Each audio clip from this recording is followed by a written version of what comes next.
So hi everyone, let me welcome you all in this particular session, and this is going again in the direction of WTO that we have. So we have discussed in the previous session about the different rules, frameworks and negotiations, what are the types of unions, the agreements that happens among the countries, the in terms of trade agreements. In this particular session we will be talking about the India and WTO from the perspective of recent development. So the readings remain same, and the objective also remains same, that we have to understand the trade frameworks in India. So these are the references that will remain same, and it is coming from the previous lecture. So it remains same for the rest of the lectures that we are going to talk about the India and WTO. So one of the important topics that we always talk about the WTO agreement is called TRIMS, and TRIMS, it is nothing but it applies to the regulations on foreign investors, often as part of industrial policy.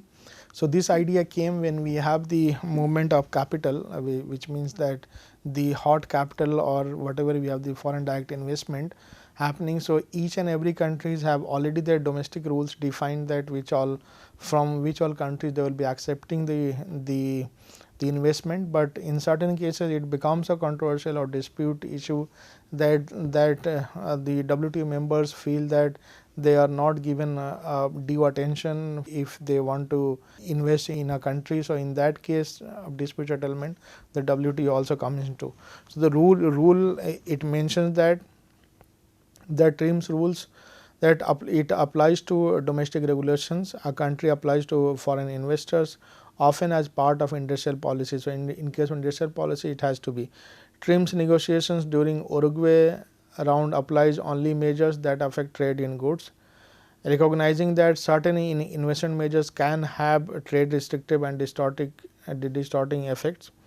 It states that no member shall apply a measure that is prohibited by the provision of the GATT. So this is what it mentions. So then you have the trade related intellectual property rights. In case of TRIMS, here we have the investment measures. So in investment measures, basically we are talking about how certain type of activities which are linked to investment, and if the countries feel that it is quite sensitive to their national security and for other regions, then that is apart. But no country can go for discrimination against any kind of investment unless it is the national security issues or any other concern. So Uruguay round had highlighted such measures. Dispute settlement mechanism is quite unique in case of WTO. So dispute settlement, so if the country is going to raise an issue of dispute with the WTO, and WTO has to take care of the actions or has to come up with some kind of solution. So under that, it happens that countries bring disputes to WTO if they believe their rights spelled out under the multilateral agreements are not met or are being violated. Then there will be specially appointed experts, and these experts will be giving some kind of interpretations on agreement and commitment. And then there will be opportunity given that for mutual agreements, if the mutual agreements fail, then there will be again WTO coming in, which means that the respect for their personal and the country specific interests are always welcomed, and if they are not settle the dispute with those intentions in mind, then the WTO they can follow carefully mapped out stage by stage procedures that includes the possibility of ruling by a panel of experts and the chance to appeal the ruling on legal grounds. Is bounded by members cases bound. So WTO 457 cases by March 2013 compared to some 300 dispute deals during the entire life of GATT. So which means that you will find that each and every year, I don't have the exact data, but each and every year you will find that whenever you have ups and downs in the economy, there will be more disputes cases with the WTO, because at that time countries take extraordinary measures. For example, it was the case between US and China, because China and US had gone for giving the most favored nation status, and they had also gone for streamlining the movement of goods and services. but as a result it was found that the US were happy that they are going to have the access of the large economy, but at the end it was found that there was a cases of TRIPS and TRIMS violations, and as a result they had gone for completely different platform of having the conflict of interest, and then it became a quite a controversial topic. It had also impacted the global business cycle for a very small period of time. Then you have the trade policy review. The purpose of the trade policy review mechanism is to improve transparency, create a greater understanding of the policies adopted by various countries, and assess their impact if they have. All WTO members must go under the periodic scrutiny, which means that these WTO members will be sitting together, finalizing the things if they have any issue. Each review contains reports by the country concerned and the WTO Secretariat. So, these are the cases that you have. So, trade policy review is also important, that how the countries are devising their trade policies, whether it is aligning with the common interests of the members or not, and whatever the WTO principles are, whether it is aligning with those principles or not. So, this is one aspect that they do. One of the important topics that we have is called the non-tariff barriers, and non-tariff barriers are quite interesting. Then you have the quantitative,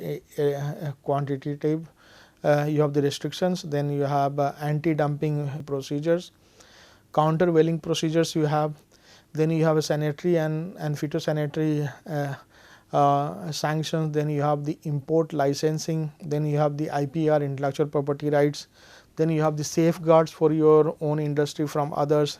Rules of origin is one aspect wherein we had recently we had the trade agreements, and India had raised the issue under the regional agreements that India did not become part of. There it had raised the issue of rules of origin, because rules of origin says that if you have the value addition of 35% and more, then that country should be having the trademarks and whatever you have the copyright attached. But it is not in practice, because most of the countries whatever value addition happens, but they report that it is being produced at the place where there is some kind of duty free or some kind of eligibility in place. So that becomes one of the controversial issues. Then here you have the TRIMS, then technical barriers to trade.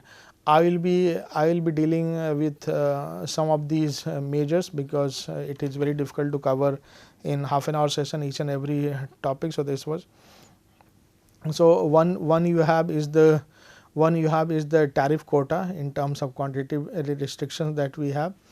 It combines the characteristics of both quotas. So, import of a commodity up to a specified volume, beyond that it will not. So, maybe it will be told that allowed and duty free and a low rate, but any imports above that, which means there is some kind of restriction that you can put, that if you are going to supply 100 tons of wheat, then it will attract nothing. But if it is going to have 100 beyond, or if it is going to be beyond 100 ton of wheat, then it is then it will be a higher, it will attract higher tariff. So, in that case, then you have the unilateral quota. It in this country unilaterally fixes ceilings on quantity of total imports, which means that it is also talking about some kind of threshold, some kind of quantitative measures.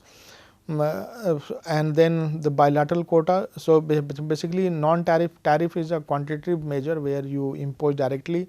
Non-tariff means that you will not be charging quantitatively, but you will be putting some alternative measures so that you can restrict the movement of that particular good or the commodity or service.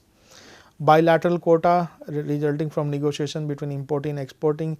Mixing quota, where the producers are obliged to utilize domestic raw materials up to a certain portions, or I would say whatever we say, certain proportions of the finished product. Quota restrictions are generally administered by the means of import licensing and all.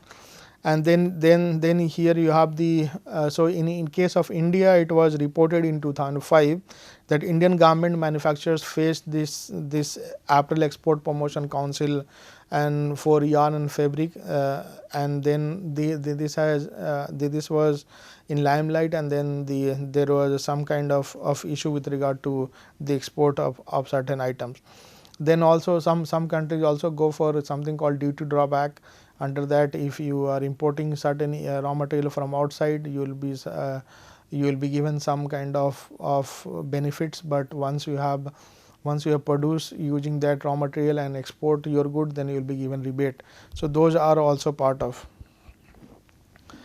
Then here you have the anti-dumping. Typically it happens that when you have the large number of produce, and this produce that you feel that it is not going to be absorbed in the domestic market, given the market that you have in the local or within the country, but you have fear that if you will not dispose this, then there is a continuous production and ultimately there will be glut.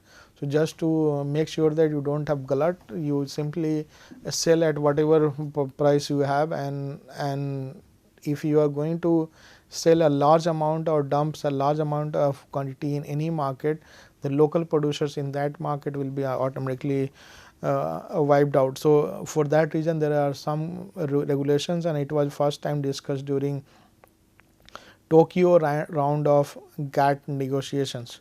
So then you have the predatory pricing. Predatory pricing basically refers to a situation wherein you reduce the price. So one market player reduces the price up to a certain extent that the competitors simply will not be able to compete, and ultimately when the market share will fall, and they will be simply after some time will be out of the market. Anti-dumping duties are often product specific or the source specific, imposed on dumped imports, causing harm to the domestic industry. 5 most affected sectors in terms of imposition of anti-dumping duties include basic metals, then you have the chemicals, machinery and electrical equipment, plastic and textile. The leading producers of these items facing the anti-dumping charges are Taiwan. So these are the sectors which attract the largest number of dumping cases. Includes basic metals. We had the case of steel in India where we had gone for imposition, and then Japan had reported to the WTO that the India has not allowed the market, especially in 2015 we had basic metals, chemicals, machinery, electrical equipment and plastic, and it has been reported so anti-dumping charges are mostly with China, Taiwan and Korea. Then you have sanitary and phytosanitary measures, which means that the food safety and animal and plant health measures that are important. So it has been found that many Indian exporters are now facing blockade arising from the health and environmental concerns. For example, the internationally permitted, so especially in case of one case was reported in case of tobacco exports, that Indian, when they sell it outside, they artificially put the permissible label limit lower so that it will not pass. Similarly, we have the cases of the domestic pharma companies facing discrimination in case of Europe and US market, and when they sell their when they go for selling their when they go for approval of their drug in these countries, then ultimately some kind of discriminatory measures are being adopted, and these pharma companies are not giving the licenses, or they are not, their medicines are not approved for domestic selling. So in that case also it has been reported that there are cases of some kind of sanitary and phytosanitary measures.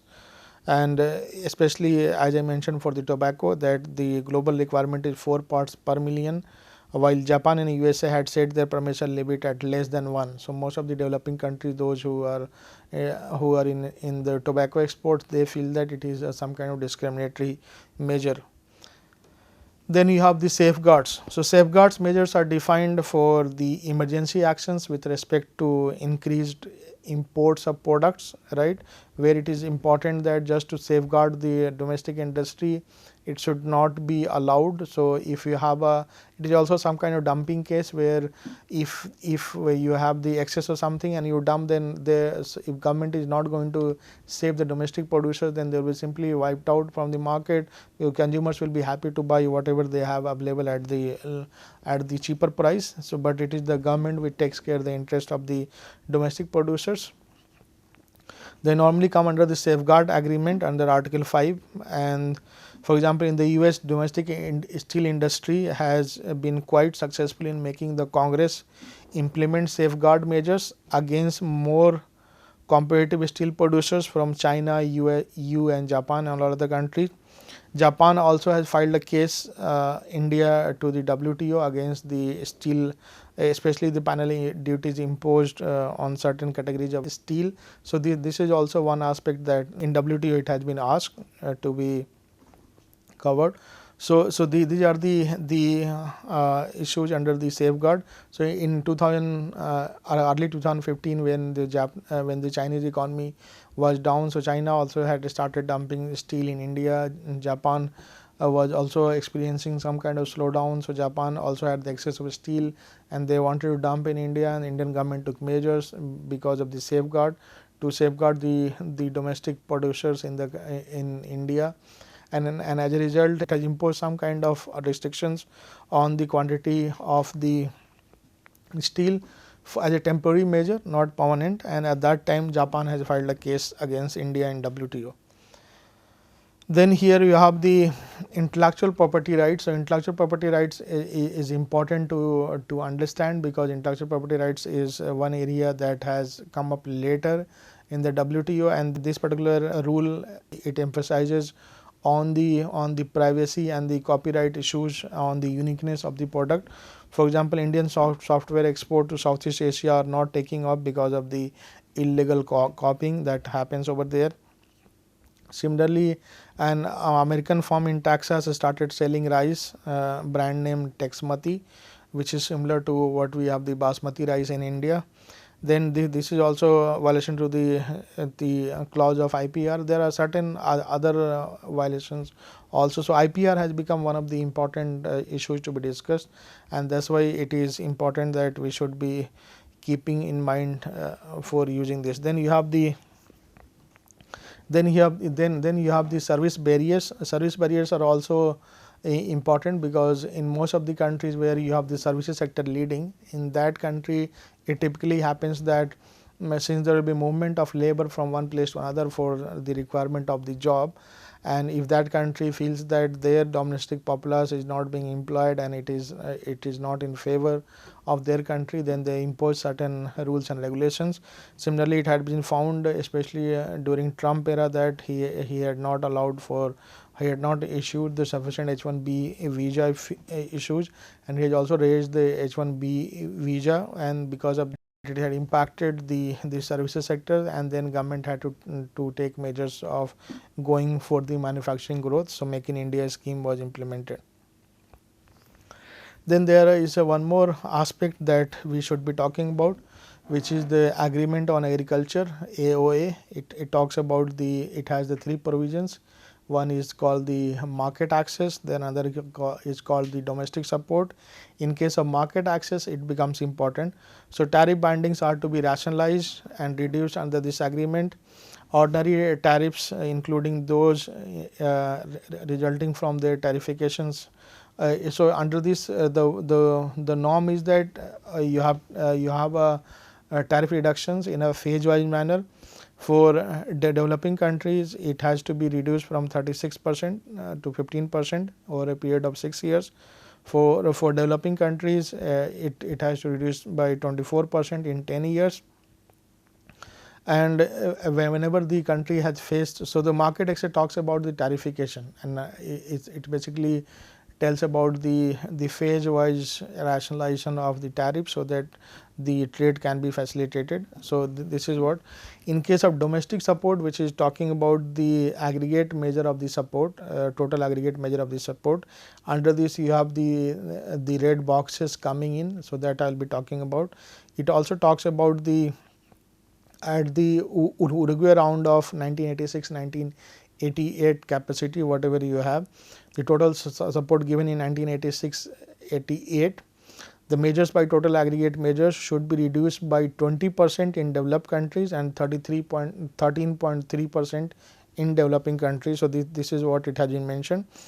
The policy which amount to domestic support, both under the product specific and non-product specific categories, at less than 5% of value of the production developed countries, and less than 10% of the developing country also excluded from this. So, this is all about this. So, the domestic support it is basically about the kind of subsidies or any kind of support that the government has given for activities. Normally in case of agriculture it has been found, especially in case of European countries where there is a high domestic support for the farming activities, and as a result the price comes down and export their farming produce becomes attractive, and as a result it hurts the trade angle of or the trade promotion in the developing countries. So, this is how it is. Under domestic support you have the WTO classifying what is called amber, blue and green boxes. Amber is the major concern because in amber you have the it is also called a box which distorts the trade. So, trade distorting angle that you have, it is mentioned. So, for developed countries 20% reduction in total AMS, it is also called the amber box. For developing country it is 13.3%. Then here you have the export subsidies. So, some countries give the export subsidies. For example, I mentioned about the duty drawback and some other aspects. So, there you have the special economic zones producing, and those economic zones are being given the land and other incentives free, and then after that they are being told that they are not given the access of domestic market, but they are simply being told to sold it outside the country but not within the country. So, those special processing zones and special economic zones have become the issue of debate at the WTO. So, the agreement contains provisions regarding members' commitment to reduce export subsidies. Developed countries are required to reduce their export subsidy expenditure by 36% and volume by 21% in 6 years, and it is the same at the level of 1986-1990 level. For developing countries it is the percentage cuts by 24 and 14% in equal installment over 10 years. So, for developed countries it is 6 years, for developing countries it is 10 years. So, this is also one aspect that we always discuss. Then here we have the, as I mentioned, so I have already discussed this part. We have the agreement on agriculture. So, for that here I have tried to give you the idea. So, the amber box it includes all types of domestic subsidies such as market price support that are considered to distort the market. It talks about the total aggregate market support that we have. So, amber box basically it is more trade distorting, because if you are going to give the subsidies then automatically it will have the negative impact. So, input subsidies what are included in this? So, input subsidies are such as subsidy on electricity, seeds, fertilizers, irrigation, etc.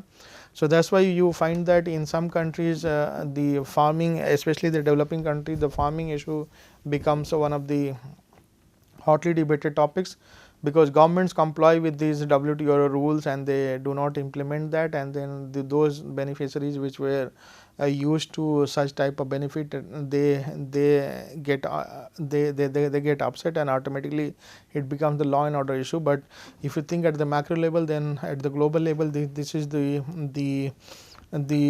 rule that every country has to adopt. So, input subsidies, even in India we find that in certain states some state governments have not given the subsidy on electricity. Similarly, there is a lot of talk about that how we can rationalize the subsidies on nitrogen and other fertilizers that we are provide. But one argument is also that a country should not be bothered about the outside external factors so much. First it should focus on the domestic factor, then it should give priorities to the outside factor. So, market support price is also that we have in India, the minimum support price subsidy also fall under this box. So, that is why the government and other entities are now in a complete deadlock to request the participant that they should not be given extra incentive. Then here you have the blue box. Blue box it mentions about the subsidy payment that are directly linked to the acreage or animal numbers, but under schemes which also limit production by imposing producing quota, acquiring farms and all. In this the idea is that those subsidy which do not simply add to the production, they can be also so linked to the acreage or number of animals. So these are the blue boxes which are non trade distorting, or it is not having that much impact on trade. So this is how it looks like. Then you have the green boxes. Green boxes are non trade distorting completely, and that's why these are important to be discussed here. So in case of green boxes, you have the different R&D activities in agriculture, resource, the kind of research that we conduct in facilitating the agriculture services. So those are included in this. So subsidies that are deemed not to distort trade or at most cause minimal distortions, that are not subject to the WTO reductions commitment. You will find that in green boxes, the environmental and the conservation programs, research funding that I just mentioned about, inspection program, domestic food including food stamps, disaster relief, you have the farmer training program, then you have the pest disease control. These are part of the green box. So green box and the blue box are promoted. The amber box is the major concern, and that's why it becomes sometime controversial issues for the government also. So this was the concern. So under the total aggregate measurement support, we have these boxes, and sometime in your exams you will be asked that which all boxes among all these boxes, which box is trade distorting. Let me summarize. So we have now covered almost every aspect of the WTO. I will have one more session on this that will be focusing mostly on the India's stand and what are the controversies with regard to the WTO, and even at industry level and even at the agriculture level, what are the concerns. So maybe half an hour is more required to finish this part of the WTO, but so far I think it has been it is a smooth journey to understand the evolution of the trading laws, evolution of the rules governing the trading practices, how since 1940s and Uruguay round, then we had the Tokyo round, how that had led to the expansion of trade not only in goods but also in services, and how different types of services have added to the different types of disputes that have been absorbed, what are the mechanisms to deal with those disputes, and then where the developing countries' interests are lying and how it has become one of the negotiable issue. With this background, I will be stopping now. Thank you so much.